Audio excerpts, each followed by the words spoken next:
നമസ്കാരം.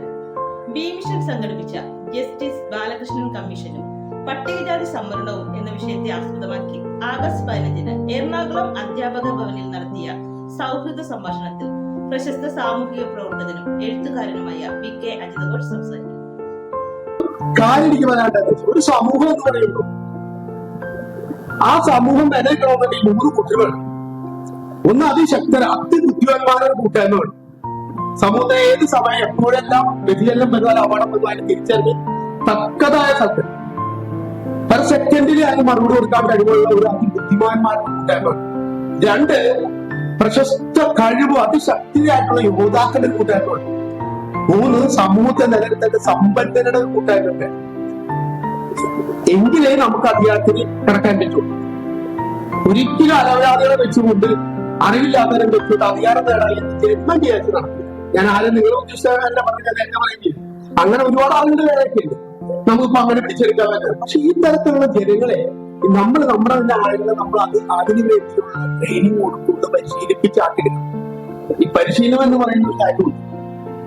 നിങ്ങളിപ്പോ ശ്രദ്ധിച്ചറിയട്ടെ, കർണാടകയിൽ ഒരു സംഭവം, അവിടെ ഒരു മലയാളിയുടെ ലോറി പോയി നമുക്ക് അറിയാം, മണ്ണിടിച്ചു. പക്ഷെ ഇന്ത്യ രാജ്യത്തിന്റെ എല്ലാ സാങ്കേതിക പ്രശ്നങ്ങളും വെച്ച് പരിശോധിച്ചിട്ടുള്ള കിട്ടിയില്ല. അവിടുത്തെ ഒരു തദ്ദേശീയനാണ് അവിടെ അതായത് ആ കയറെങ്കിലും ജാക്കിയെ കണ്ടുപിടിച്ച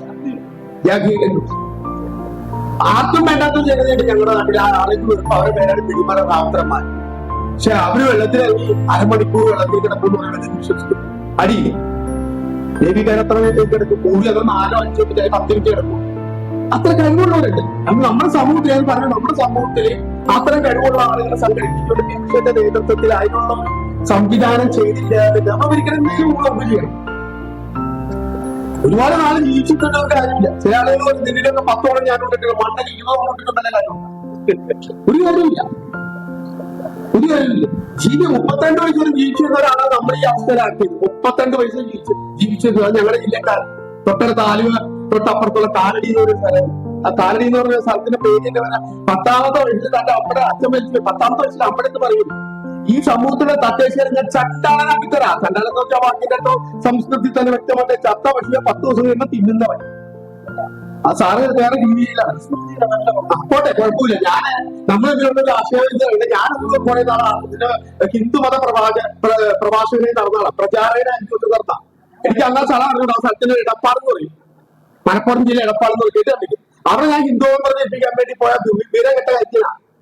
അതിന്റെ അപ്പോട്ടെ അതുകൊണ്ട് നമ്മൾ വേണ്ട. അപ്പൊ അതിന്റെ രീതിയിൽ പഠിച്ച് അത്രയും അവിടെ ആദ്യത്തോ കേരളത്തിലോ ഒരു പട്ടികജാതിക്കാരൻ തന്നെയാണോ. പുരാണത്തിൽ 2 ആളുകൾ അവിടെ ജനിച്ചിട്ട് ധാരാളം അറിയാമോ, വാമനനും പരശുരാമനും. നമ്മൾ ഉന്മൂലനം ചെയ്തവന്മാർ അവിടെ ഉണ്ട്. 2ാമത്തെ മഠം സ്ഥാപിക്കാൻ പോയത് ഗുജറാത്തിൽ. അവിടെ ഉണ്ട് തദ്ദേശീയകൾ ഉന്മൂലനം ചെയ്യുക. അപ്പോൾ നമ്മുടെ ആള് കൃഷ്ണനും മറ്റാളുടെ എന്താണ്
ഒരുമിച്ച് പോകണം. നേരത്തെ ആരോപണങ്ങൾ വിട്ടുവീഴ്ച ചെയ്യുന്നവർക്ക് വിട്ടുവീഴ്ച ചെയ്യണം. അവര് നമ്മുടെ സഹോദരങ്ങളാണ്. അവർ നമ്മൾ പുറത്താക്കാനോ അല്ലെങ്കിൽ അവരെ നമ്മൾ അവഗണിക്കാനൊന്നുമല്ല. ഒരുപാട് നേരത്തെ അജ്മോൻ പറഞ്ഞ പോലെ തന്നെ മഹാത്മയ്യൻകാളി വിട്ടുകൊണ്ടുവന്നൊരു വലിയ പങ്ക്. അത് ഞാൻ സത്യത്തിൽ എനിക്ക് സന്തോഷമുള്ള സന്തോഷമല്ല വലുത് തന്നെയാണ്.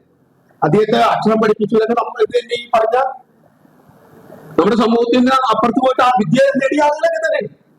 അതൊരു സംശയം തന്നെ ഇല്ല നമുക്ക്. അപ്പൊ അവരെ നമ്മുടെ സഹോദരങ്ങളായിട്ട് അവരും ജാതി പീഡനത്തിൽ ഇവിടെ അനുഭവിക്കുന്നുണ്ട്. നമുക്ക് അവരെ അതുകൊണ്ടുണ്ട്. ഈ നിസ്സാരമായ സമരത്തിന് അവരെ നമുക്ക് വേണ്ട ഇവരെ വേണ്ടെന്നല്ല, നമ്മൾ അവരെയൊക്കെ ചേർത്ത് പിടിച്ച് അവരോട് വഴക്കില്ലാത്ത രീതിയിൽ അവർക്കും കൂടി വേണ്ടി നമ്മൾ സംവരണത്തിന് വേണ്ടിയുള്ള അവകാശങ്ങൾ അതും അധികാരത്തിന് വേണ്ടി അവരെ കൂട്ടുപിടിക്കാണ്ടൊന്നും കേരളത്തിന് പട്ടികജാതി അധികാരം പിടിച്ചെടുക്കാനൊന്നും ഒരിക്കലും വേണ്ട. ആദ്യമേ ഒഴിച്ചു നിർത്തിക്കൊണ്ട് നമ്മൾ അധികാരം കേടാന്ന് വെച്ച് നടക്കണ കാര്യമൊന്നുമില്ല. ഈ അധികാരം എന്ന് പറഞ്ഞാൽ കടലിൽ ഇറങ്ങണ പോലെയാണ്. കടലിൽ എന്ന് പറഞ്ഞ സാധനം എന്താ? നീന്താൻ അറിയാണ്ടവൻ കടലിൽ നിന്ന് രക്ഷപ്പെടില്ല. കടലിൽ മലന്ന് കിടക്കണവനെ കടലിൽ രക്ഷപ്പെടുള്ളൂ. വെള്ളത്തിൽ മലന്ന് കിടക്കുന്ന വിദ്യ ഉണ്ട്, അറിയാമോ? അങ്ങനെ കിടക്കുന്നവനെ കടലിൽ എന്ത് ചെയ്യുള്ളൂ? രക്ഷപ്പെടുള്ളൂ.